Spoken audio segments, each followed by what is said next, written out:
Hey everybody, just a quick heads up.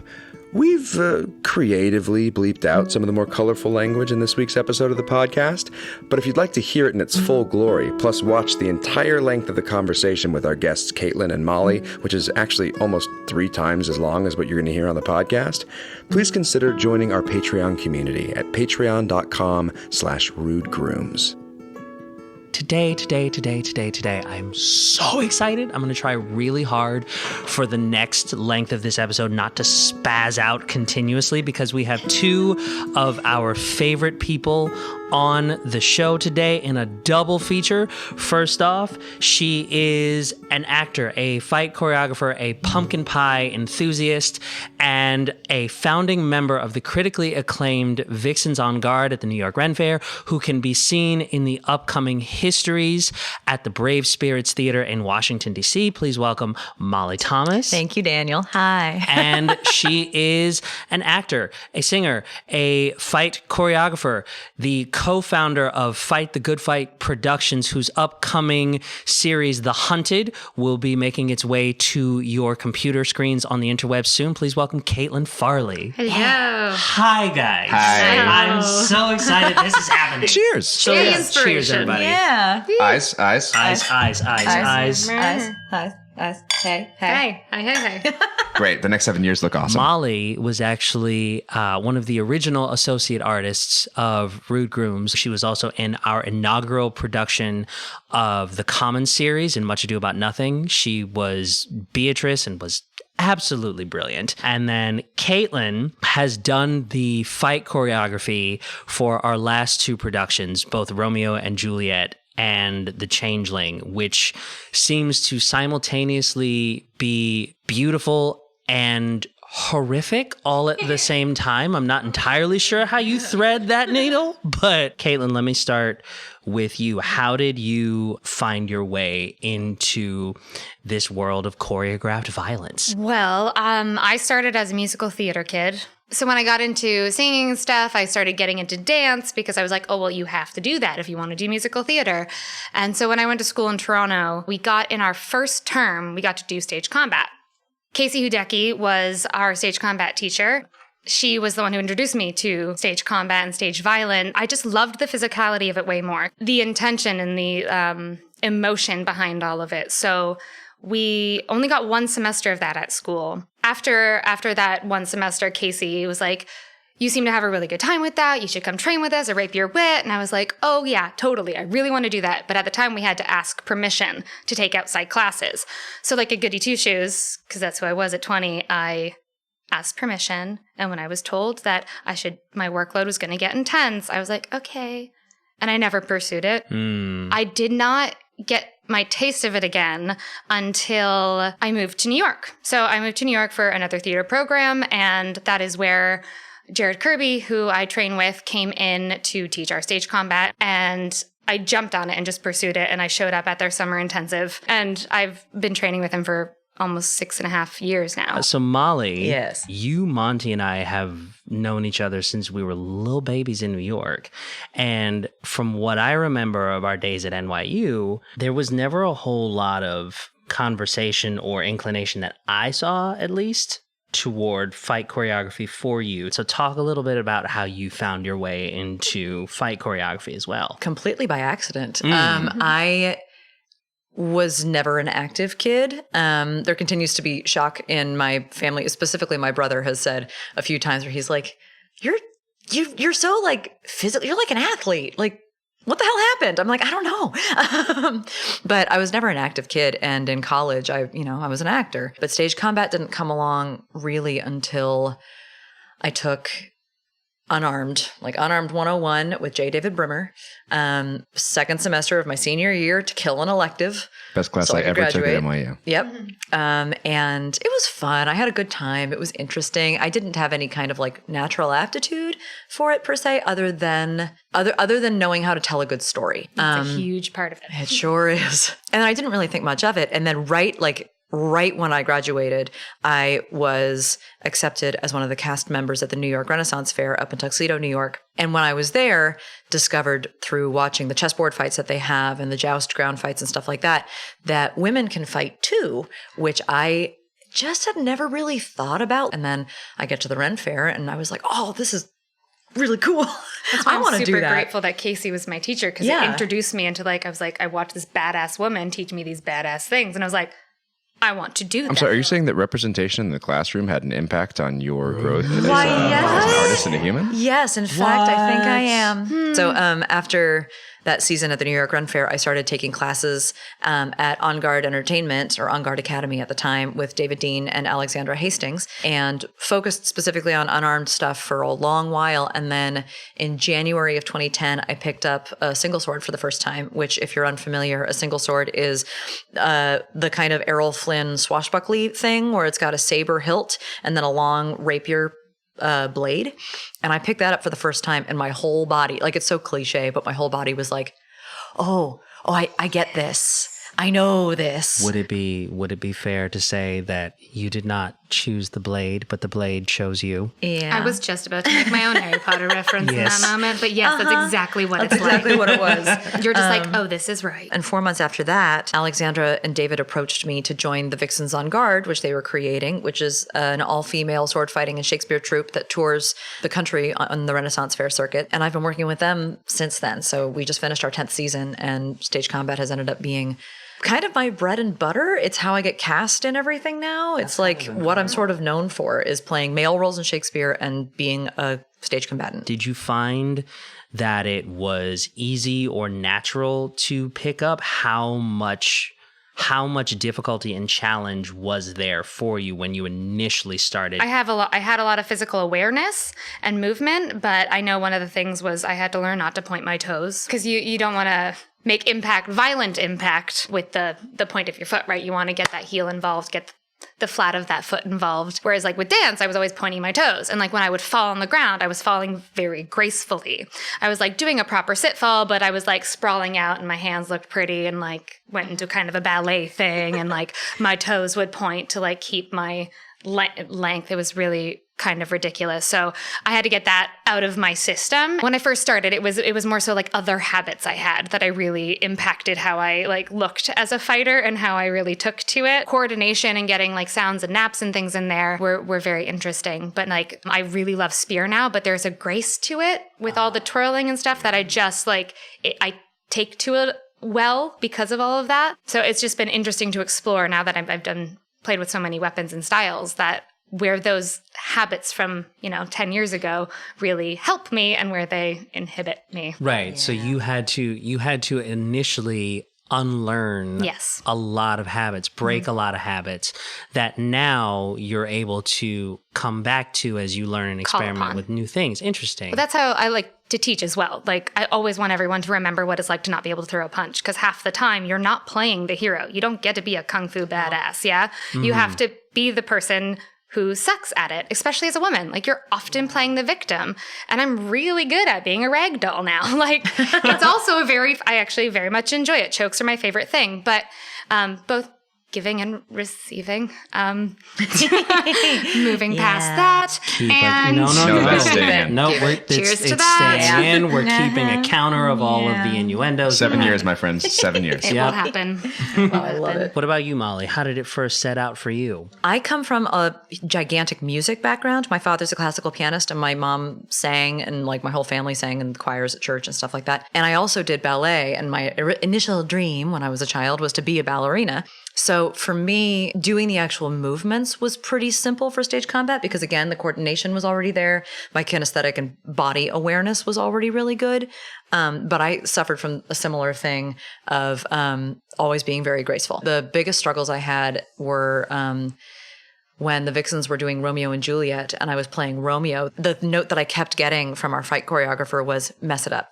Mess it up. You know the choreography now, but mess it up. You're playing Romeo. Your best friend just died. And now the person who killed him is there in front of you. Like now is not the time for graceful falls or making perfect technique. Like you'll be safe. You know this well enough, but you need to get scrappy. And that's really hard for me. Always has been. And now, I've been trying to incorporate those lessons into life as well to sort of get scrappy more with life and have more adventures. But it's actually been showing up a lot in recent months, I'm working on a gigantic project, the Shakespeare's History Project, down in D.C. with Brave Spirits Theater, and I'm playing the Douglas, who is a loud, brash, wonderful Scotsman, and is legendary as a fighter. And the weapon that I was given to use in this thing is a 4-foot-long double-bladed battle axe that weighs about 8 pounds, or like 5 to 8 pounds. Why didn't you bring it with you? Because I don't own it. Doesn't matter. It You is. can steal. It's technically a battle axe, but like I asked the choreographer, who's Casey Kaleba, Yes. who's wonderful. Yes, I asked him, "What the hell is this?" And he was like, "I don't know. It's just the thing I have." It's going to be fun. That's what it is. Exactly. But hear that. it's very big and it's very top heavy, and Casey is 6 foot odd and I am 5'5", and so this 4-foot long axe is just complicated for me to use. And the choreography is a different kind of choreography than I'm used to doing. It's very circular as opposed to very linear. And I am being taxed in my stage combat skills in a way that I haven't been in ages. And it's been really eye-opening to discover what habits keep coming back, including being too perfect and being too graceful. Yeah. Not learning that I don't apparently know how to twist my torso, because most of the work all of the work that I've done with the Vixen specifically, I've done in a corset. And so I literally cannot twist my torso.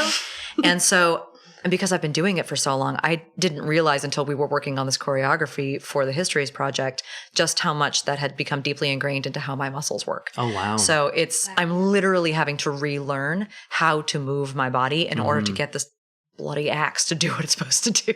With all of the concepts. So you mentioned the Vixens twice. Can you tell us more about what the Vixens are? Yeah. We're an all-female sword fighting and Shakespeare troupe that tours the Renaissance Fair circuit. There is at least one Ren Fair in every state in the Union, which is cool. And we do 25-minute parodied versions of Shakespeare plays where we play all the male roles and we tap men from the audience to play the prominent female roles. And we focus on the fights in those shows, and there's a lot of puppets, and it's hilarious and a lot of fun, and has some deeply serious moments as well, because we try to balance out all parts of the Shakespeare. And you mentioned back to 2010. Is that when you started with them? Yep, that's when we were created. We are lucky to over the years have gotten people like Lisa Kopitsky, who is a fight choreographer around New York and works at the Public and at Lincoln Center regularly, also on Broadway. Alexis Black, who is a movement director out in Michigan at a university out there. And we also have Alicia Rodis, who has been gaining a lot of prominence in recent years as an intimacy coordinator in LA, specifically for HBO. She and Tonya Sina and Siobhan Richardson created Intimacy Directors International and are the spearhead, the tip of the point of the spearhead that has been part of the movement to bring intimacy work into the rehearsal room in the same way that you would with a fight.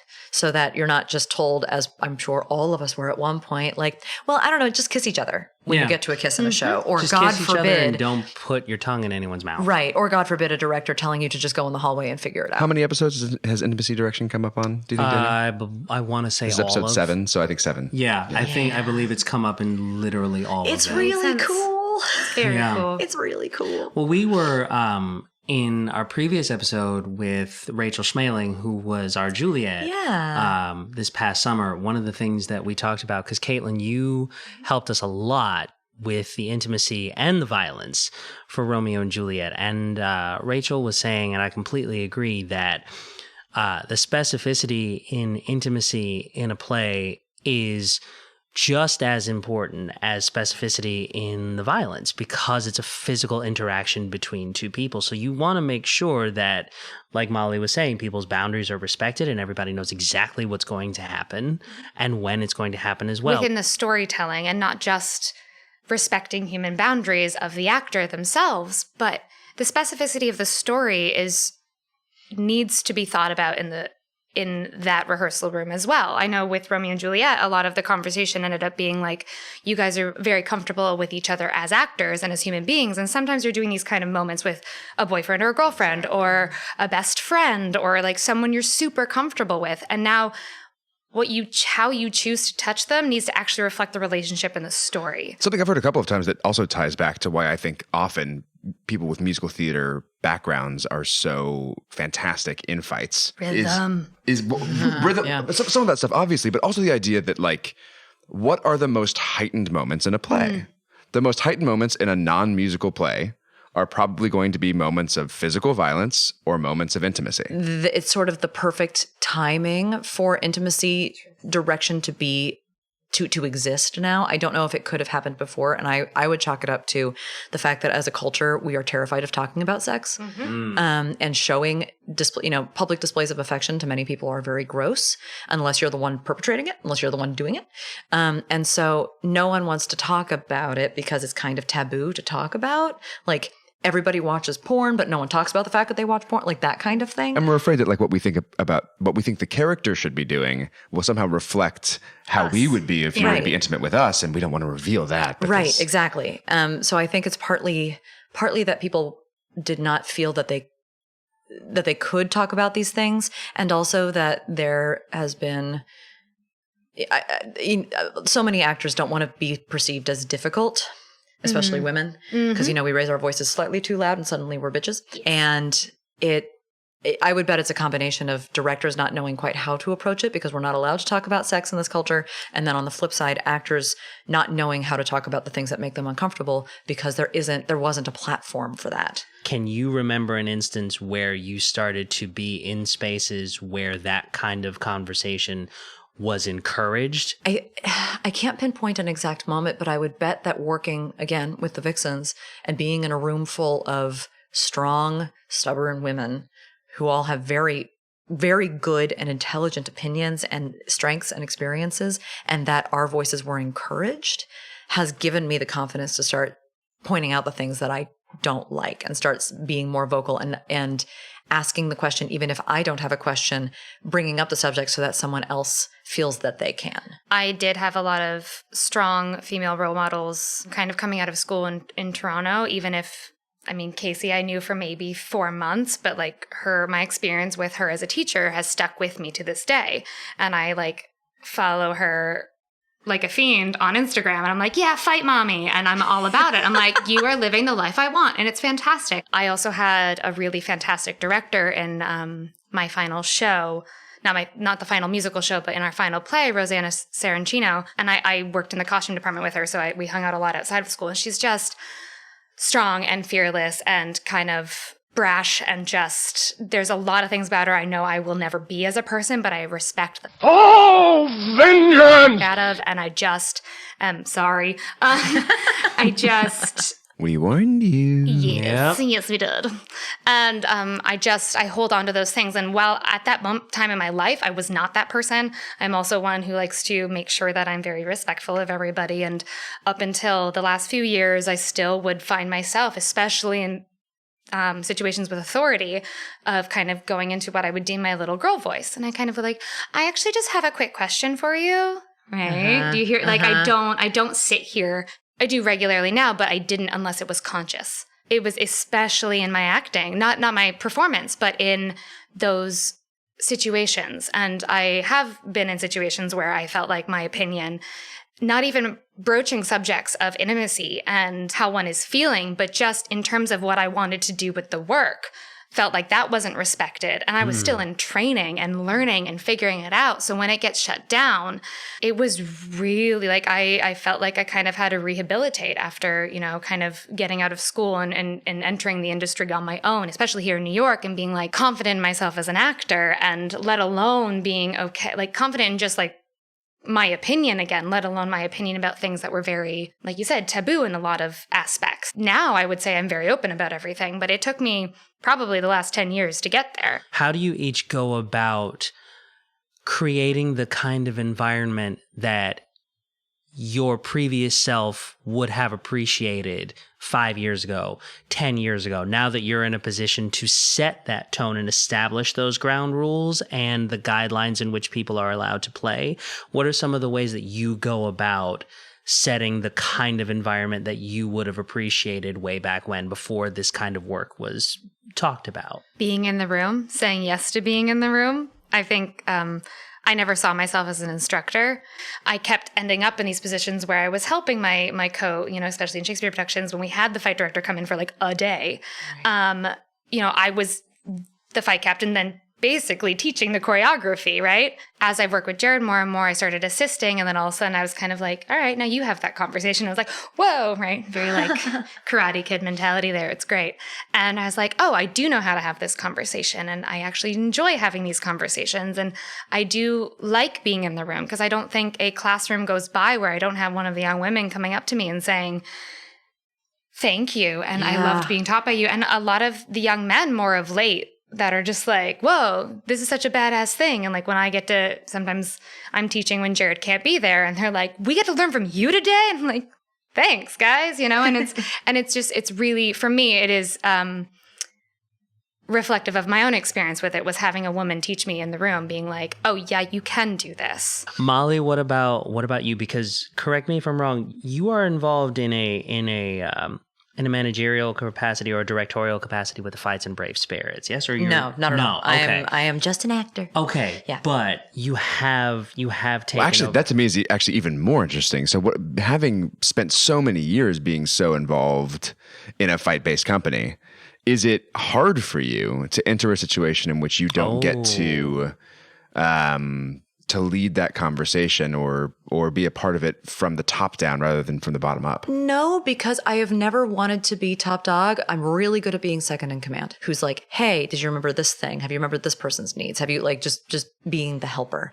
So I am one of those people who absolutely loves being a stage combat assistant or like a fight choreographer's assistant. I really enjoy it, and it's where I shine most.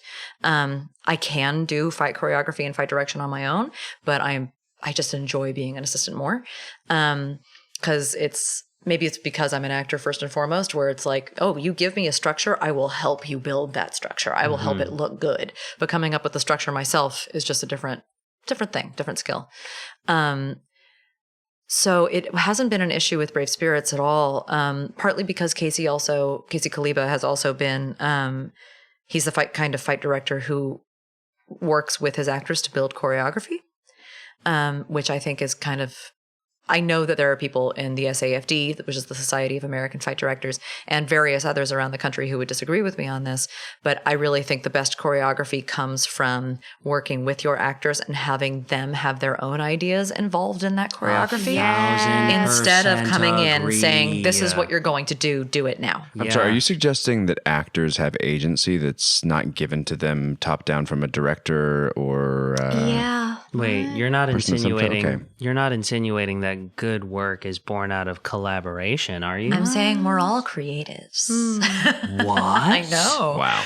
I don't think you're going to do well in the American theater industry. I gotta be honest. I will say it is a slower process working with your actors to build choreography, but it always looks better and they always remember it better. Coming from these backgrounds, I personally, now that I've found these rooms, right, and these collaborators who don't think their idea is better than someone else's idea, who don't think that they are God's gift to storytelling, who actually believe that one and or two and or 8 other people's ideas combined might be more powerful than one person's vision, who are interested in the welfare of the people in the room, in creating something they can remember as quickly as possible and something that's going to fit as best in their bodies as possible.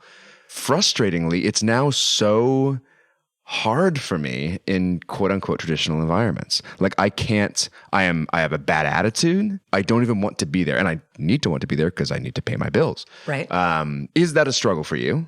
And if so, are there ways that you've found to reassess or reconfigure your experience of those rooms into something that allows you this type of safety and boldness and self-expression? One of the blessings I feel like I latch onto from training with Jared is he has a lot of mantras that I end up peppering into my own teaching, that problems are just brilliance in disguise. And that actually has proven to be true more often than not, because even if I might feel like I have something super badass happening and I love it and my actors are good at it, but it's just, XYZ, it's not what the director wants, or I luckily don't feel like I've come up against too many. I mean, I do feel like I've felt that kind of shutdown happen. But I don't feel like I've come up with too many directors who haven't at least had the conversation with me, even if I've had to concede in the end. Often having to figure out how to get what they want to happen is just as fun and interesting. And I just kind of take it as a new challenge. And I'm very grateful for Jared for having a sense of self to be able to phrase it in that way. And I use that a lot, I think, now. It's just that idea that problems are just brilliance in disguise. And what do I need to figure out? What's the new challenge here? And I haven't encountered any directors that have gotten in my way as a fight director. It's generally been a very wonderful collaborative experience, which is very cool. But I have encountered things like that in the classroom when I've been a student. Everybody's got a different perspective on the right way to do something. Yes. And it's brought me to really appreciate, Monty, what you and I have talked about over and over and over again of tools, not rules. Where if I think a piece of choreography should be done in this manner and an instructor or fellow fight person tells me that it should be done a different way, I will try and do it that way to just give it a shot. If that's what they've decided, that's what it needs to look like, then fine. I will do that. And I'll put it, instead of getting crotchety about it, I'll try and put it back in my arsenal as another option. You know, everybody's got a different perspective on how to do a choke. Oh, yeah. Everybody does. And I know what I prefer, but that's not what Alan prefers, I found out. And it's not what Rob Hunter down in DC prefers. Like, everybody's different. And so the thing that I've worked on the most is trying to take those moments of small clash and turn them into an opportunity, turn them into Problems a chance. Are brilliance in disguise. Brilliance in disguise. But you never know when you're going to need that version. Yeah, right? building my own arsenal of options for that actor who's like, hey, I can't actually do a choke like that. Then I have something else I can fall back on. I find the fight choreography world so fascinating because it is an element of theater that I know relatively nothing about except what I've been told to do from production to production. And in case it hasn't been painfully apparent throughout the course of this conversation, I think the two of you are just the coolest ever. So if I may nerd out around you for a little bit, please, and ask you this question. What's your favorite fight that you have not been a part of? That's literally the thing that I was planning. I was like, we're going to take this break. I knew you guys were going to ask that question. And What's your favorite fight in theater? Top of mind. First, like theater, film, when you and think television? of like the knife fight in Captain America Winter Soldier Yes. is incredible. The fight in Troy is just astonishing, especially Which one? The big battle between Hector and Achilles, especially when you realize that it was actually those actors doing it. They did not have stunt doubles. Eric Bennett, they trained. Which is insane in like 120 degree heat. The big fight between Luke and Darth Vader in Empire Strikes Back. Empire, not Jedi specifically. No, Empire specifically. Interesting. Choreographically or? A little of both, honestly. But I like the choreography the best, specifically. The Princess Bride fight, because two of the things that have become part of my own mantra from the people that I've trained with is that fights should do one, if not both things, and they should either advance the plot or reveal character. Hopefully both. That fight does that. Yeah. Oh, it sure does. It's so Jared's thing, like his association, but I can't let that go because I was like, yeah, because you don't see both those things happening all the time. Yes, there's always kind of a goal on the other side, and that makes sense when, like, you know, people are pummeling through other adversaries or, like, you know, soldier number 1, 2, 5, and 6. But to really reveal how people deal with all of that and let us know what's going on and developing character relationship, like there's so many little nuances within all of that thankfully weren't taken out when it was turned into like a visual spectacle, which it was, but also in a very brilliantly storytelling way. When designing a fight, one of the things that has to be baked into the foundation of the violence itself is the idea of giving the weapons the respect that they deserve. And one of the things that I appreciated... Oh, I love this, yeah. Yeah, one of the things that I appreciated so much about the experience of Romeo and Juliet, that was my first time ever serving as fight captain of anything. Yes. And I remember when you were walking me through what those procedures were going to be like, I remember being so solemn and so serious about the idea that I was going to be responsible not only for running the fights, but also in charge of the physical objects themselves. An audience can feel when your energy level is involved, when your relationship with things is there. And that might not always be cognitively. It might just be a gut feeling or it's like when that one punch and that one sound is just hits that piece of gold that it just rings, and just everything was perfect in that moment. And then you get the audible reaction from the audience. Like, that's what I live for. Yeah. It's just that the whole audience going, ooh. You feel it. Like, an audience can feel it when you've brought that weapon on stage as a weapon. Mm-hmm. You haven't brought that weapon on stage as a prop. I have been in situations where choreo is taken away from actors because I'm just like, nah.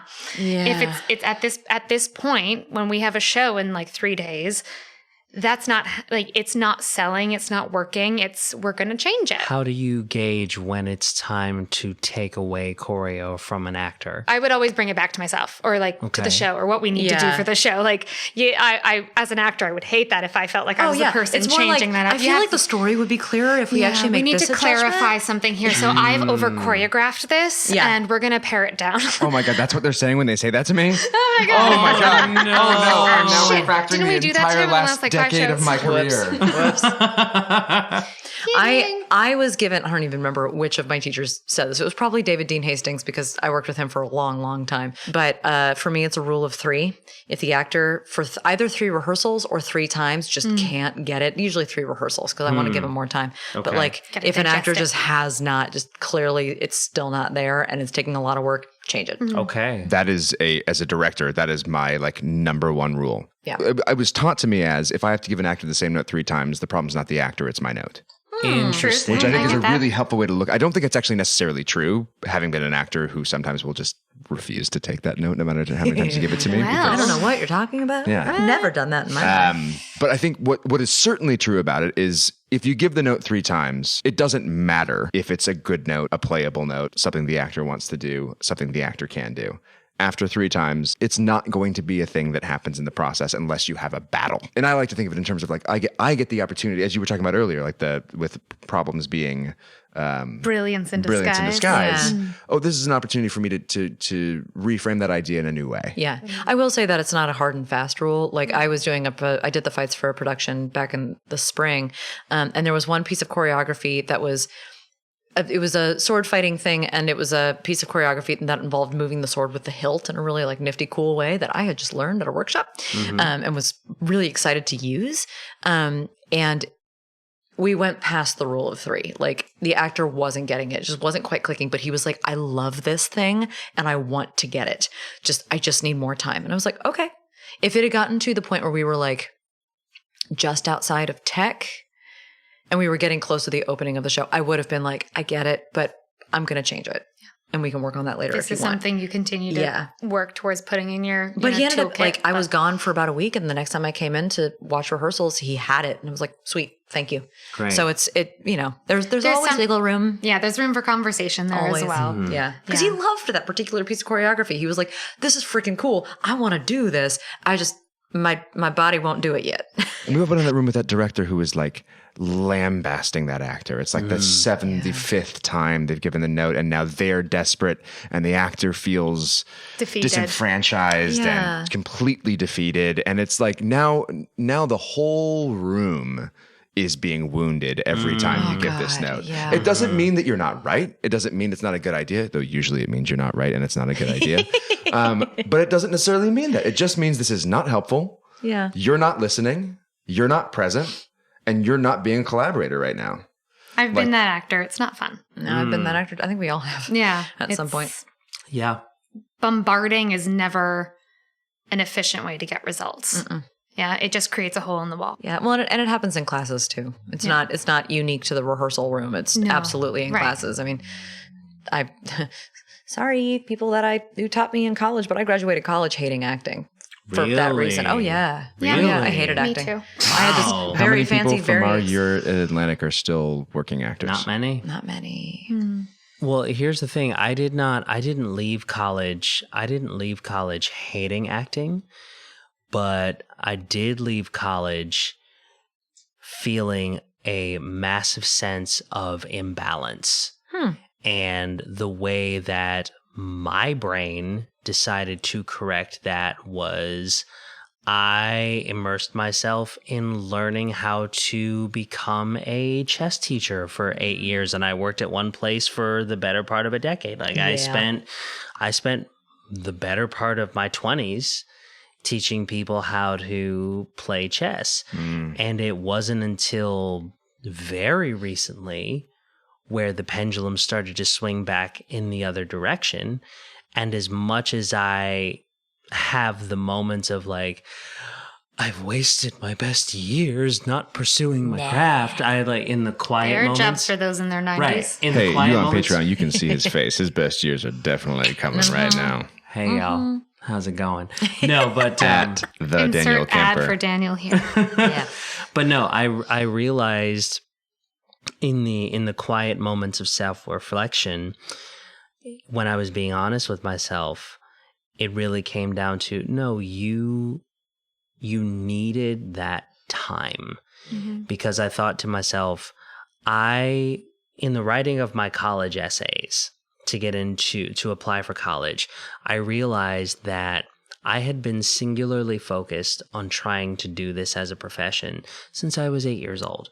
I was conscious about it in elementary school. I was deliberate about it in middle school. I was actively working toward it in high school. And then there was 4 years of college. And so I realized that time after my formal education was the first time that I had found something else that I enjoyed doing that wasn't related to this industry. Oh, that's cool. And so when I came out the other side of it, when I left that job and I'm working in the place where I am now, still doing the same thing, but not as labor intensive and not as emotionally taxing, I was able to realize that that was what I needed for that period of my life. And now I am able to come back to this profession from a place of, no, we're back on this train again. We have things that we're trying to do, and we have a timetable in which we're trying to do them, but the joy is there now. Okay, before we wrap this up, cheekily, you do not have to tell us where or when or why, but I want to hear about some of the worst combat you've ever seen. Ooh. Or had to do. Spill that tea. Just like- Spill that tea. Or what like annoys you the most when you're working either as an actor who has combat or has to give combat. Working with a partner who thinks they can improvise the fight. Oh, that's terrifying. Oof. Yeah. Oh, I just threw up a little bit in my mouth. oh my God. That just Whether made me or not physically they uncomfortable. or ends up improvising the fight when they blank on their choreography. Oh, Right. You do not keep swinging if you forget what you're supposed to do. This is generally known in the theater or stage combat community, but if you go up on your choreography, if you completely blank out and you have no idea what the heck comes next, you do not then just sort of pick something and go for it. You stop and you look at your fellow actor who probably has a sense of the fact that you have forgotten your choreography. Deer and in headlights is a very, very good giveaway. Yeah. You forget what's up. Yeah. And you pick the next moment to move to that you both remember, or you restart the fight, or your partner says something like, boy, you sure look like you want to cut at my right arm. Like it, There are ways. there are ways around it other than randomly slashing at somebody's face. You put your back to the audience and then twitch your right fist, and they're like, oh yeah, right hook, great. And then that might clue in their muscle memory. And if not, you figure it out. Just do not make shit up. No. No. which you feel like you would think would be a given, but the fact that that's what came up first. And very professional working actors still do that sometimes. And I unfortunately have been on the receiving end a lot. Yeah. It's awful. As much as you want the factor of danger and the gasps and everything to be there, you want the audience to be involved because the characters are there and never because they're afraid for the actor. Mm-hmm. There is a note that directors tend to give, which is that they want the fight to be as real as possible. You know, make it more real, make it more believable or whatever, because they're afraid that because it's stage combat, it won't be real looking. And this tends to happen on like the first day of tech when everybody's on the stage for the first time with the whole set and the costumes. The energy's already amped 50%. Well, and the fights are going at like 50% speed or intensity because the actors are like, oh, I move upstairs now? I forgot about that part. And the director starts to panic because they're like, well, I need the fights to be more real. There is a threshold of that. And I feel like most people who are listening to this, anyone who's seen a piece of live theater where it's gotten too real and the actors are actively in danger, you know it. You can feel it. And you're not interested in the fight anymore or in the play anymore. You're wondering when you're going to hear the sound of a bone breaking or wondering if you're going to see actual blood. Like it completely takes you out because you can sense as a human being that there is actual danger happening. Involved, yeah. And it's a very fine it's something that fight directors have to stand up for and actors have to stand up for, being like, we can achieve the appropriate level of realism without making it real. I've been the actor that is way too gung-ho and did not speak up for herself, and that is how I broke my hand. Okay. Oh, I was in a stage combat environment. I really was doing something I really wanted to try. It was like the hilt moment. It was something I wasn't capable of yet. And I did not let myself have the awareness. I was very stubborn. The cool part about that at the end was I had to learn my entire sword fight left-handed in a day and a half, and I did. Oh, good for you. Which is awesome. So, like, I'm very proud of that, but I also would have liked to not break my hand. Sure. So but that was very much out of my own, I was like, yes, one more time, instead of being like, nah, I need a break, or it's not happening right now. And that was also like, never be afraid to speak up for yourself. In the stage combat world, directors don't feel like one tiny moment of violence is enough to bring a fight director in, so they'll just like figure it out. And often that's like when there's only a push or there's only a slap. And my big pet peeve, and please always advocate for yourselves, do not let another actor slap you, even if the director says so. It's a very old school acting and directing way of thinking, and it's not the fight directing way of thinking. It is a director / this is what just actors did, 50 years ago. They just got slapped. You don't need to do that. There are so many ways to do that without having to slap another person. And here's the thing. You're hurting the story. Like, at the end of the day, if you're like, oh, no, I can take it. Don't be that actor. Like, you don't need to take it. You can say no, and you can have that conversation. You can ask for a fight director. Always advocate. If you're like, oh, this is a moment of violence, who's your fight director? You are always at liberty to ask as an actor, if you know your character has violence, ask who the fight director is. Oh, well, it's me. I've taken some classes. That's not an answer. Also, the director is going to be busy worrying about a million different things. Advocate for yourselves and ask for a fight director. Ask for someone to be about that specifically. Or intimacy. That also relates to that conversation. I think that's an incredibly important note to leave it on, the importance of advocating for yourself and being comfortable speaking up and letting people know when things are not okay or when you are not comfortable. So, you know what? I'm going to say no to myself, and I'm going to let my previous question go, because I think that is an incredibly important note to end on. But if you're a Patreon subscriber, or if you're not yet, you can subscribe on Patreon. And once we finish the podcast, Daniel will ask his question in the post show on Patreon. I'll ask my other question on Patreon. Yeah, I know, right? Now I just want to know. Since our last episode, Alasdair Hunter, who is at Alasdair_H on Instagram and Twitter, said, "Yo, folks, at Rude Grooms have a podcast called This Would Know, and it is very good." Thank you so much, Alasdair. And it was awesome. So awesome to see you again at STA. We'll talk a little bit more about STA in just a moment. Also, Ian Peterson messaged us on Facebook to say, vengeance! You not. Be still and breathe has been my life for the past week, as I am generally laid up on the couch and await the prognosis of a hernia. Crying face, crying smiling face, crying smiling face. Being still and breathin' is capitals all I got. Clown smile, clown smile, clown smile. Next message. Actually, I just heard back from the doctor like 10 minutes ago. No hernia, so that's good, but no explanation of my symptoms either, so that's weird. Well, Ian, we're sending you so much love, so much healing, and we are so glad that you do not have a hernia. Be still, breathe, and we are with you, my friend.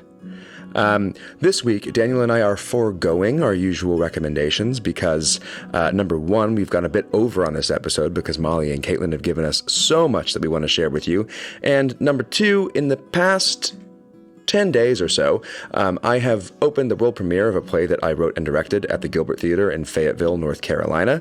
Learn more about that at gilberttheater.com, and had the great pleasure of leading certain parts of the training in the practicon portion of the annual Shakespeare Theater Association Conference, which was held in my hometown of Dallas, Texas, hosted by Shakespeare Dallas, one of my very favorite theater companies and the company that gave me my first 2 professional roles way back in the day, The Tempest and Romeo and Juliet, both directed by still artistic director Raphael Perry.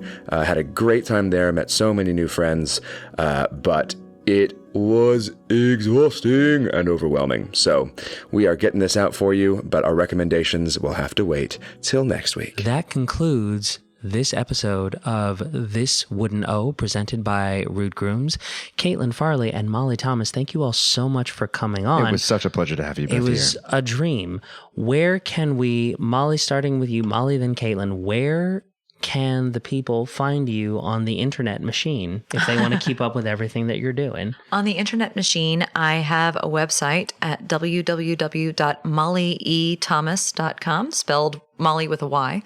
And otherwise, I'm on Instagram also with molly.e.thomas. And I don't know, just Google me. You'll find me. I am on Instagram at _Kaitlyn Farley.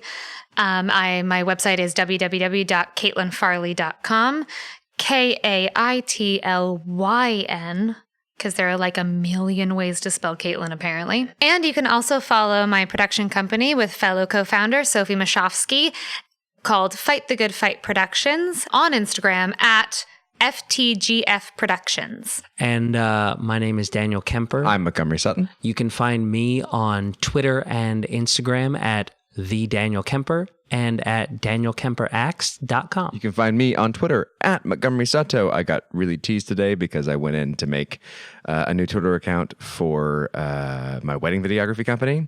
And when I was putting in the name, it said max 60 characters. So then I went back to Twitter and I went to my handle to adjust it because I was like, oh, finally it can be at Montgomery Sutton. But no, it can't. My name's still too long.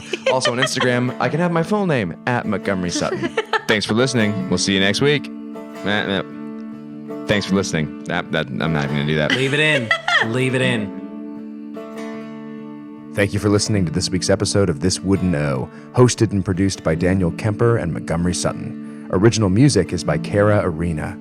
This Wooden O is brought to you by Rude Grooms, a Queens, New York-based theater company creating epically intimate theatrical experiences in public spaces, non-traditional venues, and new media.